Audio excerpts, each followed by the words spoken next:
సుప్రియ సమర్పించే market set లో స్వాగతం. ఇక లాస్ట్ ఫ్యూ సెషన్స్ గా మనం చూస్తే కనుక 200 పాయింట్స్ వొలటాలిటీ తోటే ఉన్న నిఫ్టీ ఈ రోజు ఏకంగా ఆల్మోస్ట్ 300 పాయింట్స్ క్రాక్ అవటం చూసాం. ఏం జరిగిందంటే లాస్ట్ 4-5 సెషన్స్ లో ఒక సెక్టర్ కాంట్రిబ్యూట్ చేయకపోయినా ఒక సెక్టర్ కాంట్రిబ్యూట్ చేసేది. బట్ ఈ రోజు సెల్ ఆఫ్ చూస్తే కనుక ఆల్మోస్ట్ అన్ని సెక్టర్స్ కూడా నెగటివ్ సైడే కాంట్రిబ్యూట్ చేశాయని చెప్పాలి, except for maybe few IT names and few health care names తప్ప. సో లాస్ట్ 10 సెషన్స్ గా ఏదైతే లో ఉందో 25,340 అనేది ఈ రోజు డిసైసివ్లీ బ్రీచ్ అవటం చూసాం డౌన్ సైడ్. అండ్ ఏకంగా నిఫ్టీ ఈ రోజు క్లోజింగ్ చూస్తే కనుక 25,248 ఏదైతే మనం ఆల్ దీస్ డేస్ 200-డే మూవింగ్ యావరేజ్ సపోర్ట్ అనుకుంటున్నాం దాని కింద డిసైసివ్లీ క్లోజ్ అవటం చూసాం. సో ఈ రోజు ఓపెన్ 25,476 ఆల్మోస్ట్ అదే హై అని చెప్పుకోవాలి. అండ్ లో చూస్తే 25,141 అండ్ క్లోజింగ్ 25,184. సో ఇలాంటి big candle after a prolonged consolidation తర్వాత వచ్చింది అంటే కనుక మోర్ పెయిన్ నిఫ్టీలో ఉంటుంది అని మనకు క్లియర్ గా అర్థమవుతుంది. ఓన్లీ హోప్ మనకి ఏంటంటే నెక్స్ట్ వీక్ ఏదైతే ట్రంకేటెడ్ వీక్ ఉందో బికాస్ ఆఫ్ హోలీ మనం హాలిడే తీసుకుంటున్నాం నెక్స్ట్ వీక్, ఫస్ట్ 2 days లో అంటే మండే ఆర్ ట్యూస్డే కానీ 25,250 పైన క్లోజ్ అయిపోవాలి. అప్పుడే ఈ ఫాల్ అనేది హోల్డ్ అయ్యే ఛాన్సెస్ ఉంటుంది. But as per charts maybe మనం బడ్జెట్ రోజు లో ఏదైతే చూసాం 24,571 కూడా మేబీ ప్రిపేర్ అయిపోయి మనం ఉండాలి. అంటే ఇక్కడ నుంచి కూడా ఒక 600 పాయింట్స్ కూడా కిందకెళ్లే ఛాన్సెస్ ఉంటుంది. అఫ్ కోర్స్ ఇంకా బ్రేక్ డౌన్ రాలేదు, జస్ట్ 1 day క్లోజింగ్ కాబట్టి యాజ్ ఆఫ్ నో వరీ లేదు. బట్ ట్యూస్డే కనుక నెక్స్ట్ వీక్ లో 25,250 పైన క్లోజ్ అవ్వకపోతే ఆ లెవెల్ అనేది ఓపెన్ అప్ అవుతుంది. ఇంకో గుడ్ థింగ్ ఏంటంటే నిఫ్టీలో మనం గ్యాప్ ఏదైతే అనుకుంటున్నామో 2nd February రోజు లో హై మనం చూస్తే కనుక 25,108 అండ్ 3rd February లో చూస్తే 25,641. సో ఆ 500 పాయింట్స్ గ్యాప్ ఏదైతే మనకి ట్రంప్ టారిఫ్ రోజు క్రియేట్ అయిందో అది ఆల్మోస్ట్ ఫిల్ అయిందని చెప్పాలి. So as of now range చూస్తే కనుక 25,100 నుంచి 25,557 అని చెప్పాలి, విచ్ ఇస్ అప్ సైడ్ 20-డే మూవింగ్ యావరేజ్ ఉంది కాబట్టి ఈ 500 పాయింట్స్ లోనే కదలాడే ఛాన్సెస్ ఉంటుంది. ఓన్లీ హోప్ మనం ఏం పెట్టాలంటే 25,100 కింద క్లోజ్ కాకూడదని ఈ స్టేజ్ లో మనం. సో 2 sides ట్రేడ్ ఉంది అని చెప్పొచ్చు ఇప్పుడు కూడా, ఎందుకంటే 25,100 ఆల్మోస్ట్ అక్కడే ఉన్నాం మనం, ఒక 80 పాయింట్స్ తప్ప. ఒకవేళ 25,100 వస్తే కనుక 100 points stop loss and maybe pull back లో 25,600 వచ్చే ఛాన్స్ ఉంది. ఇన్ కేస్ నిఫ్టీ ఒక 300-400 పాయింట్స్ పెరిగితే కనుక నెక్స్ట్ వీక్ లో అగైన్ మనకి సెల్లింగ్ ఆపర్చునిటీ ఇస్తుంది. సో ఈ రోజు మనకి నిఫ్టీ కాంపోనెంట్స్ చూస్తే కనుక brutal selling across the board అని చెప్పాలి. Especially last half an hour లో ఐ థింక్ ఒక బిగ్ సెల్ ఆఫ్ మనకి రావటం చేసాం బికాస్ ఆఫ్ MSCI రెజ్మీ ఏదైతే జరుగుతుంటుందో. ఐ థింక్ February 27th ఈ రోజు ఆ రెజ్మీ అనేది జరిగింది. సో ఆ స్ట్రాటజీలో almost 100 points with in a span of 5 minutes Nifty cut out అని చూసాం డౌన్ సైడ్. సో అదే మనకు జరిగింది. అండ్ కాంపోనెంట్స్ మనం చూస్తే కనుక ఇప్పుడైనా నేమ్స్ లో HCL tech, Infosys, Trent and Apollo hospital out of 50 నిఫ్టీలో ఓన్లీ 4 గెయినర్స్ అని చెప్పాలి. And Infosys and Apollo hospital కూడా బిలో 1% గెయిన్ ఉంది. ఇక selling all sectors across the board.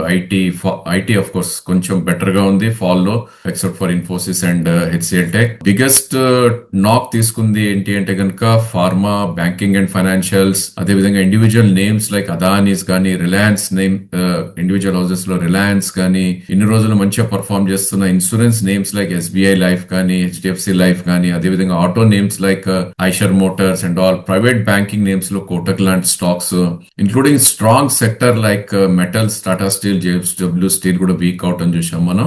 And I think FMCG names like probably చూస్తే కనుక మనకి హిందుస్థాన్ లివర్, నెస్లే లాంటివి కూడా చాలా చాలా వీక్ గా ట్రేడ్ అవుట్ అని చూసాం. ఇక బ్యాంక్ నిఫ్టీ విషయానికి వస్తే కనుక ఇన్ని రోజులు మనం అవుట్ పర్ఫార్మెన్స్ ఉన్న ఇండెక్స్ గా మనం ఆల్రెడీ డిస్కస్ చేసాం లాస్ట్ కపుల్ ఆఫ్ వీడియోస్ లో. అది కూడా ఈ రోజు ఒక బిగ్ బ్రేక్ డౌన్ రావటం చూసాం. ఎందుకంటే ఎప్పుడైతే 60,636 కింద క్లోజ్ అయిందో ఆ 20-డే మూవింగ్ యావరేజ్ కట్ అనేది మనకి ఈ రోజు క్లియర్ గా విజిబుల్ ఉంది. సో నెక్స్ట్ హోప్ మనకి 60,400 దగ్గర ఒక చిన్న హోప్ ఉంది. ఈ రోజు క్లోజింగ్ అక్కడే ఎట్టని చూసాం మనం 60,490 ఏదైతే ఉందో. ఇన్ కేస్ 60,400 కనుక కట్ అయింది అంటే కనుక 59,860 దాకా కూడా స్వింగ్ లో ఏదైతే ఉందో అక్కడ వరకు కూడా వచ్చేసే ఛాన్స్ ఉంది. సో ఈవెన్చువల్లీ బ్యాంక్ నిఫ్టీ ఈ రోజు క్లోజింగ్ ని బట్టి ప్రాబ్లీ 59,800, 700 కూడా వచ్చే ఛాన్స్ ఉంది, which is almost about 600-650 points కిందకి వెళ్లే అవకాశం అయితే కనిపిస్తుంది. బట్ అగైన్ ఒకవేళ మండే, ట్యూస్డే కనుక 60,700 పైన అంటే ఇక్కడ నుంచి 200-250 పాయింట్స్ పైన క్లోజ్ అయింది అంటే కనుక మనం అనుకున్న లెవెల్స్ నెగెట్ అవుతాయి. బట్ బ్యాంక్ నిఫ్టీ మనం చూస్తే కనుక ట్రంప్ టారిఫ్స్ అనౌన్స్ చేసిన రోజు దాని గ్యాప్ చూస్తే కనుక 58,687 నుంచి 59,793 ఉంది. అంటే 59,793 వచ్చినా కూడా ఓన్లీ అప్పర్ గ్యాప్ టచ్ అయ్యే ఛాన్సెస్ ఉంటుంది. బట్ లోవర్ గ్యాప్ ఫిల్ చేయాలంటే ఇంకా ఆల్మోస్ట్ 1000 to 1200 పాయింట్స్ పడే. సో అది పడుతుందా లేదా అనేది మనకి ఇప్పుడు big question mark. And all these days BFSI ఏదైతే నిఫ్టీకి సపోర్ట్ చేస్తుందో ఈసారి ట్రాక్ చేస్తుందా అనేది కూడా మనం వేచి చూడాలి. ఏదైనప్పటికీ బై డిప్ స్ట్రాటజీని డెఫినెట్లీ ఇప్పుడు మానుకోవాలి మనం, అండ్ సెల్ రైజ్ స్ట్రాటజీని అవలంబించాలి. ఎందుకంటే lower highs and lower lows రెజిమీలో నిఫ్టీ ట్రేడ్ అవుతుంది కాబట్టి బ్రేక్ డౌన్ కోసం వెయిట్ చేసి 60,400 కింద క్లోజ్ అవుతే కనుక డెఫినెట్లీ షార్టింగ్ ఆపర్చునిటీస్ మనం బ్యాంక్ నిఫ్టీలో తీసుకునే ప్రయత్నం చేయొచ్చు. ఇక బ్యాంక్ నిఫ్టీలో గెయినర్స్ అంటూ ఉన్నాయి, బట్ అగైన్ చాలా మైన్యూట్ గా గెయిన్ అయిన names below 1%. IDFC, union bank and federal bank gain out అని చూసాం. ఇక వీక్ అయిన నేమ్స్ లో లార్జ్ క్యాప్ ప్రైవేట్ బ్యాంక్స్ చాలా నాక్ డౌన్ అని చెప్పాలి. అండ్ బిగ్గెస్ట్ వెయిటేజ్ ఉన్న హెచ్డిఎఫ్సి బ్యాంక్ కూడా మోర్ దెన్ 1% పర్సన్ చూసాం. Kotak, ICICI, AU bank between 1.5 నుంచి 2.2% చూసాం. అదేవిధంగా పిఎస్యు నేమ్స్ ఏదైతే ఇన్ని రోజులు ఒక అవుట్ పర్ఫార్మెన్స్ ఇచ్చాయో ఇవాళ కూడా అవుట్ పర్ఫార్మెన్స్ అనే చెప్పాలి. ఎందుకంటే హెచ్డిఎఫ్సి లాంటి బ్యాంక్స్ 1.5% పడితే Canara, PNB, bank of Baroda ఇవన్నీ కూడా బిలో 1% పడ్డాయి. అఫ్ కోర్స్ నెగటివ్ గా ట్రేడ్ అయ్యాయి. ఆ పెయిన్ అనేది ఇంకా ఉండే ఛాన్సెస్ మనకు కనిపిస్తుంది. ఇక ఎఫ్ఎండో నేమ్స్ లోకి వస్తే కనుక వెరీ ఫ్యూ నేమ్స్ గెయినర్స్ గా మనకు నిలవటం చేసాం. సో అది కూడా మనకు చూస్తే కనుక news based names and probably event based names like Dixon technologies కానీ, ఆయిల్ ఇండియా కానీ, I think capital goods segment కొద్దిగా ఈ రోజు బయింగ్ అనేది మనకు కనపడింది. సిమెంట్స్ లాంటి స్టాక్స్, అదేవిధంగా కేబుల్ ఇండస్ట్రీలో కేఈఐ లాంటివి కొన్ని మిడ్ క్యాప్ ఐటీ నేమ్స్ కొద్దిగా పాజిటివ్ గా ట్రేడ్ అయ్యాయి. మనకి ఎంఫోసిస్, బిఎఫ్ఎల్ లాంటి స్టాక్స్, టాటా టెక్నాలజీస్ లాంటివి కొద్దిగా పాజిటివ్ గా మనకి ట్రేడ్ అవటం చూసాం. వీక్ అయిన నేమ్స్ లో I think big sell off lot of names లో రావటం చూసాం. మేబీ మోర్గన్ స్టాన్లీ ఇండెక్స్ ఏదైతే ఉందో దాని రిజ్మీ జరుగుతుందని కోర్స్ మనకి అందరికీ తెలిసిందే. Couple of days back list రావటం చూసాం. దాని నుంచి ఎల్ఎన్టీ ఫైనాన్స్ వెళ్ళిపోవటం చూసాం. సో ఈ రోజు అది బిగ్గెస్ట్ లూజర్ గా నిలవటం చూసాం ఎఫ్ఎండో నేమ్స్ లో. In fact last half an hour లోనే 4 to 5% పడి టోటల్ గా 6.5 to 7% వరకు కూడా ఎల్ఎన్టీ ఫైనాన్స్ క్రాక్ అవటం చూసాం. ఇక స్టాక్ మార్కెట్ రిలేటెడ్ నేమ్స్ లో ఒక గుడ్ సెల్ ఆఫ్ రావటం చూసాం. ఏంజల్ వన్, క్యాంప్స్ లాంటి, ఆదిత్య బిర్లా క్యాపిటల్ లాంటి స్టాక్స్ లో కొద్ది సెల్ ఆఫ్ రావటం చూసాం. బిఎఫ్ఎస్ఐ సెగ్మెంట్ ఇక్కడ కూడా సెల్ ఆఫ్ కి గురవటం చూసాం. Stocks like including gold lending companies like Manappuram గానీ, అదేవిధంగా యూనియన్ బ్యాంక్, ఇండియన్ బ్యాంక్ లాంటి స్టాక్ లో సెల్ ఆఫ్ రావటం చూసాం. మెటల్ నేమ్స్ కానీ, సిమెంట్ ప్యాక్ కానీ, ఇన్సూరెన్స్ నేమ్స్ కానీ, రియాలిటీ, సో అన్ని సెక్టర్స్ కూడా మనకి ఎఫ్ఎండో నేమ్స్ లో సెల్ ఆఫ్ కి గురవటం చూసాం. So defence names like HAL గానీ, railway names like IRCTC, so overall sector కి సెల్ ఆఫ్ కి గురైంది. సో ఈ స్టేజ్ లో మనకి ఎక్కడ హైడ్ అవుదాం అనుకున్నా కూడా ఏ సెక్టర్ మనకు కనపట్లేదని చెప్పుకోవచ్చు ఈ రోజు సెల్ ఆఫ్ మనం చూస్తే కనుక. ఇక క్యాష్ సెగ్మెంట్ లోకి మనం వెళ్ళి చూస్తే కనుక ఐ థింక్ కొన్ని నేమ్స్ ఏవైతే న్యూస్ డ్రివెన్ ఉన్నాయో, స్టాక్స్ లైక్ తేజస్ నెట్వర్క్ గానీ, రెడింగ్టన్ గానీ, శారదా ఎనర్జీ లాంటివి కొద్దిగా అప్మూవ్ అవటం చూసాం. ఇక ఆయిల్ రిలేటెడ్ నేమ్స్ లో చెన్నై పెట్రోల్ లాంటి స్టాక్స్, కొంత షార్ట్ కవరింగ్ తోటి IT names like Affle India, cable related names కానీ, ఫినోలెక్స్ పేబుల్స్ లాంటి స్టాక్స్ లో కొన్ని beat and down names like Nelcast కానీ, ప్రాజ్ ఇండస్ట్రీస్ కానీ, టీడీ పవర్ గానీ, ఇవన్నీ కూడా బిట్వీన్ 2 to 2.5% వరకు కూడా మనకి పెరగటం చూస్తున్నాం. ఇక వీక్ అయిన నేమ్స్ లోకి మనం వెళ్ళి చూస్తే కనుక probably lot of names profit booking అని చెప్పుకోవచ్చు. సో శంకరా గానీ, లేదంటే Sequent Scientific, R Power, I think దీనికైతే నాన్ స్టాప్ ఫాల్ మనకు కనిపిస్తుంది. లాస్ట్ 4 to 5 months లో 75 నుంచి 25 వచ్చినా కూడా పుల్ బ్యాక్ అనేది మనకి ఎక్కడా కనపట్లేదు. అఫ్ కోర్స్ దాని ఈవెంట్స్ ఉన్నాయి. ఈడీ అటాచ్మెంట్ ఆఫ్ రిలయన్స్ అధినేత జూనియర్ అనిల్ అంబానీ ఈ న్యూస్ అవి రావడం తోటి of course even Reliance stocks like just dial వాటిల్లో కూడా ఒక 4 to 5% దాకా కూడా క్రాక్ అవటం చూసాం. ఇక auto names like strongest names like force Motors కూడా 4-5% పడుతుంది చూసాం.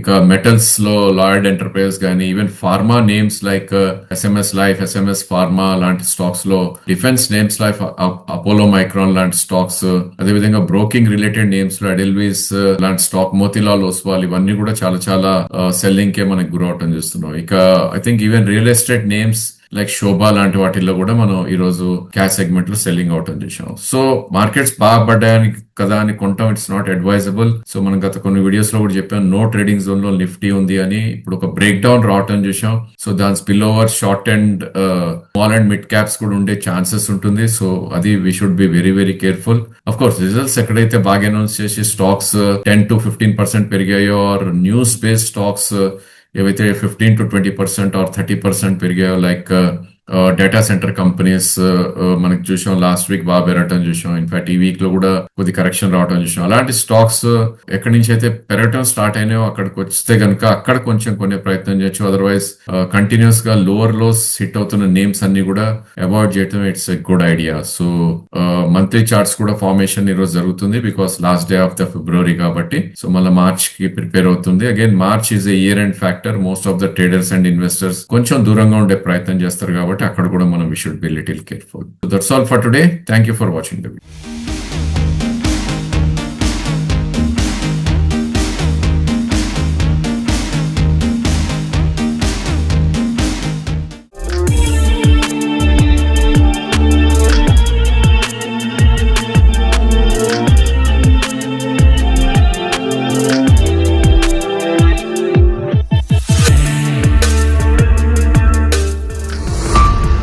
ఈక్విడియస్ రీసెర్చ్ ఛానల్ కి సబ్స్క్రైబ్ చేసుకోండి. వీడియో నచ్చితే లైక్ చేసి మీ ఫ్రెండ్స్ అండ్ ఫ్యామిలీకి షేర్ చేయండి. బెల్ ప్రెస్ చేస్తే వీడియో నోటిఫికేషన్స్ అన్ని వస్తాయి. Please do like, share and subscribe our channel.